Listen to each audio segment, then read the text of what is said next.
Tifosi napoletani, prendete nota. Il Napoli tiene d'occhio un attaccante che sta brillando in Bundesliga e Champions League. Serhou Guirassy, attaccante del Borussia Dortmund, potrebbe essere una vera e propria bomba nel calciomercato del Sud Italia. E non sono solo chiacchiere, Quest'affare potrebbe cambiare il corso della prossima stagione. Mettete mi piace al video, iscrivetevi al canale e attivate la campanella perché qui sarete aggiornati su tutto quello che succede al Napoli in prima persona.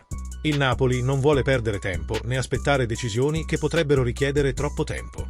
Il consiglio di amministrazione ha già chiarito: se la situazione di Romelu Lukaku non dovesse evolversi, il club cambierà rapidamente rotta. E c'è già un nome caldo sul tavolo: Serhou Guirassy. Il 29enne centravanti franco-guineano sta disputando una stagione incredibile con il Borussia Dortmund, con ben 34 gol tra Bundesliga e Champions League. Esatto, 34 gol.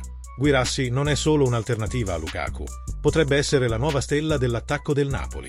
Il nome è uscito direttamente dagli appunti di Giovanni Manna, il nuovo dirigente del club, che sta monitorando il mercato con molta attenzione. Il prezzo? Circa 40 milioni di euro, una cifra che, secondo la stampa tedesca, non sarà un ostacolo, visto che è improbabile che il Dortmund giochi duro, come è successo con il giovane Adeyemi. Questo trasferimento dimostra che il Napoli vuole tornare a lottare per grandi obiettivi, senza dipendere dal mercato. Se Lukaku non dovesse arrivare, Guirassy potrebbe essere la grande attrazione dell'estate europea. Allora, tifosi, cosa ne pensate? Guirassy è adatto al Napoli? Lasciate la vostra opinione nei commenti. E non dimenticate, mettete mi piace al video, iscrivetevi al canale e attivate le notifiche, perché se questa notizia bomba dovesse esplodere, sarete i primi a saperlo. Forza Napoli!